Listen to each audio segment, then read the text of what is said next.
we have these realizations of wisdom from time to time, but we're not always in that state of wisdom all the time. And that's why I feel like, all of us need to continue having conversations about these things that are, kind of unconscious thought processes that may not be bringing us up.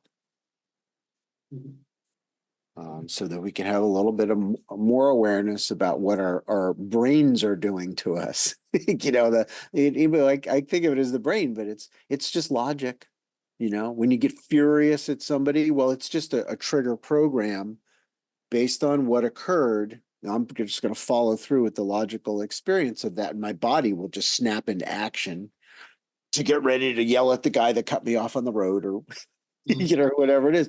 And then there's this other part of us that has nothing to do with that drama at all. But that is an evolution of the mind. Not everybody is, sort of realizing that they've got that option. Yeah. For me, I relate that to being a victim of the sport, non-literally or whatever. But when you don't have it and now you feel sad, it's like we say this about alcohol. If you're not happy when you don't have it, you have a problem. So. Right. Yeah, exactly. Yeah. Yeah. To let external circumstances determine your level of happiness, where's that going? You're in a lose-lose situation. And I feel like that's the lightening of the load, the enlightenment of a soul is to recognize that your experience is based on your interpretation. It's based on how you're viewing the events that you're experiencing. And if you choose a different path mentally, you may find that you're happier. That internal locus of control is vital, and not everybody is on that path. And right now, man, we are like, I don't know, are you guys going through an election process as well? No. I'm embarrassed to say that I don't know when that vote is happening, but yeah, we're having one, and this shit is really, it's there, that fire is getting stoked. It's on the pot now. Oh, it's like getting ready to boil over. And people have been pitted, it's like they geared both sides of the battle. There has been the media, two different camps, stoking it. Here's your helmet, here's your sword, off you go. Here's your helmet, here's your sword, off you go. And it's gonna get pretty nutty. But it's another opportunity, I think, for us to rise up out of the, above the battleground. And not everybody will, the question is, are we personally, I mean, I think we've got there's a lot to heal on this earth, in terms of old ways, and you can't heal all of them all at once. It doesn't work that way, so you start with yourself and go, what, I'm just going to find a way to be a happier person, one that is more compassionate. I feel like we would be a lot better for right now for people to spend a little more time thinking about those poor bastards in North Carolina. They're all flooded out, in Tennessee, major flooding and loss of life and all that stuff. Let's spend a little bit more time in that. And not bringing politics into it at all, and just say, no, what can we do? And maybe there isn't anything that an individual can do, but at the very least, you can spend a little time to go feel for you. Might be my turn next time around. The next storm. For you guys, ice storm maybe. You don't have hurricanes, but that would be a better use of the media. Our duty sometimes to appreciate life, like the person that died yesterday. Like what I can do for him to be happy to be living. That's what they want, right? I mean, even if you just simply think of it as that's what a dead person would want. I don't care what, people's cosmology, that's your department. but if you can at the very least put a voice to their perspective, and I stand as a person that, left and came back. So that it's a unique perspective. And I can say from somebody who was, not embodied for a little bit, fuck yeah, man. Get out there, skydive, have fun, play with your kids, and really appreciate every moment. Mhm. Every hug, pass up an opportunity for a hug on this planet. Mhm. Don't pass up an opportunity to do something stupid, something that I don't mean stupid as a negative. I mean, it's just non-useful, non-utilitarian in terms of maybe your finances or, going down the list of things that you got to do, got to fix the sink. But what about pulling out some watercolors? I did that for the first time since I was a kid this week. My aunt stayed with me over the summer for about a week, and she left all these paints and watercolors. I'm like, not really my thing. I'm not an art guy, and I realized I defined myself that way because of what I've been doing. And Mhm. so I just started pulling paints out and just painting, and it's terrible. It's terrible, but I enjoyed it. Yeah. you know, I enjoyed that process. And for me, that's a little bit more of the seizing of the day, while you're here, be creative in the way that you live your life, outside of the robot mode of I make money, I put food on the table, I wash the dishes, I go to sleep, I do it again. I think shared suffering Yeah. is a warmer place than alone suffering, right? It's like you all go, fuck, here we go, and the snow's gonna fall, and we're gonna be scraping ice off of our windshields again. And at the very least, there's the commiseration of a common experience, and that's compassion. That's heart opening, it's mind opening, and you don't feel alone anymore. Mhm. So at the very least, you can have a common kvetch. Yeah, I don't know if you know that word. Sorry, to complain. Kvetching is a good word. It's just it's a little softer word than complaining. Yeah. Um, you the little kid that's kvetching that the shoes are too tight as you're on the hike or whatever. Uh, Mhm. this is that it's natural to do it. Mhm. It's become a way to communicate, and it's a starting place. Yeah. And as long as we don't fall in the well. It's exactly. Yeah, it has to be a starting place and not an ending place.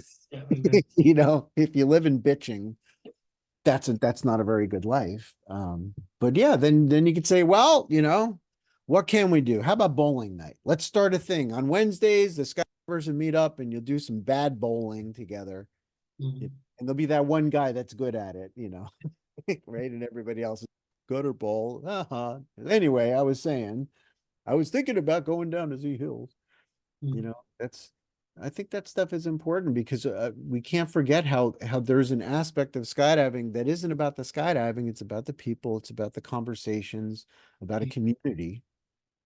You Mhm. know, in lieu of what traditionally, what did we have? You'd have the market. There would be some sort of a community. There was the church trip. That was a community where you'd make friends. But what do we have in modern culture?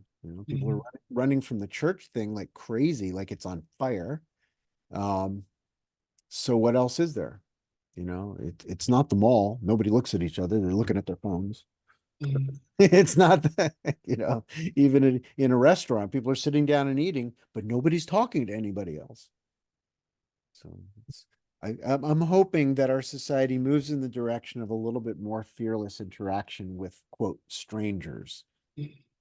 I do Maybe. that all the time. I made a bunch of new friends at dinner last night. I had an in-person student that come in. She's working on her AFF training, and we did a bunch of VR and hanging harness and a hike and all that. The plan is unfolding. It's actually happening. Um, and then we went out to dinner. I got to meet the like brand new place. I got to meet the owner. I invited them to maybe do a group hike so all the staff can do a bonding experience together. And they started talking about skydiving, and maybe now we'll go to the wind tunnel. um this is the stuff that warms up our lives, is to talk to other people. They're not aliens. Mhm. They're human beings just like you. And if we open up a little bit more, I think it's good for us. Mm. Good for all of us. Mm. Where initially really wanted, there's something still maybe it makes me or that you don't want it, but you start it, you see, as soon as you see the other person smiling and reacting, you valid, like contributing or something, and then 30 minutes later you leave and you just had an experience like it's wow, you Yeah. could just alone. Yeah, it's no small thing. Yeah. Yeah, yeah, it is, and it radiates out, right? Because I mean, you say something nice to somebody, the checkout lady at the shopping center, Mhm. and bring their chin up a lot. Well, what about all the people that they're going to interact with from this point forward? What did you just do to your whole town? Yeah. It really does work that way, and we don't always see those effects, but it's actually happening. All right, I got 3.5. Just getting used to it, right? Just Yeah.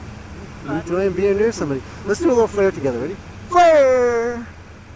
Woo! And let it up and surge and dive. Okay, good. So I'm going to move a little over here. I see some traffic to our right, but we're okay. I want you to roll into a smooth right turn, harness and toggle. Sorry, say that again. You're going to do a smooth right turn, harness and toggle, and you're going to keep turning for a little while. Ready? Okay. Okay. More than 360. Go. Keep turning. Look at me. Look at me. Slower. Turn. Slower. Turn. Look at me. Look at me. Oh, awesome!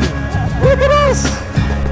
Now I choose to love where freedom flies from my heart where the light keeps shining, and I choose to feel the whole world crying for the strength that we can rise above. I choose love. I choose love.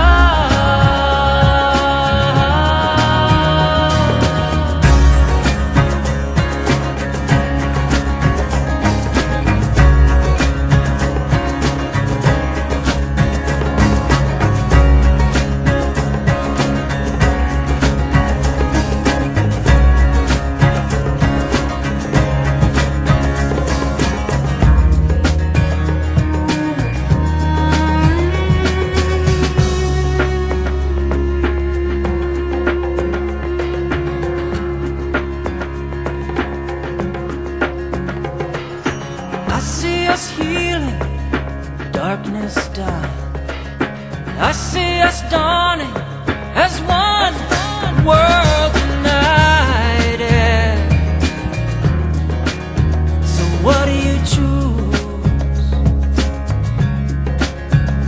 Love or fear? Oh, we choose.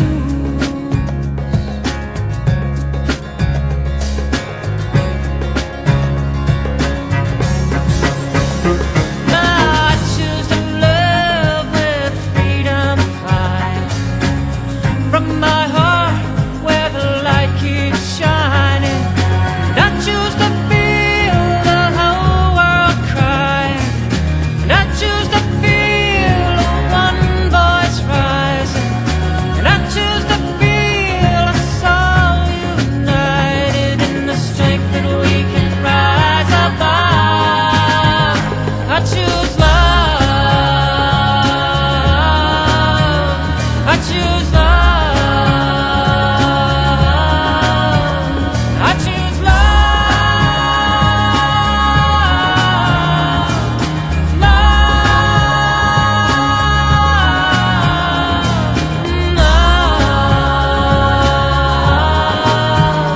I choose love.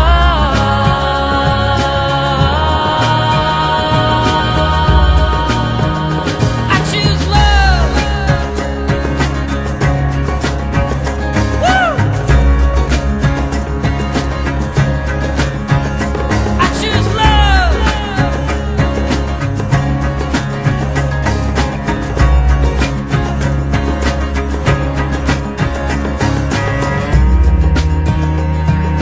Oh, I choose love.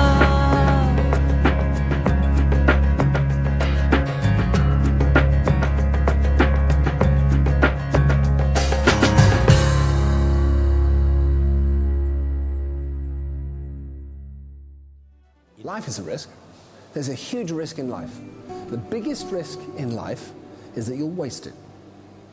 is that you'll be 80 years old and kicking yourself saying, if only I'd done this, oh, I wish I'd done that. The biggest risk in life is that you waste your opportunity of living it.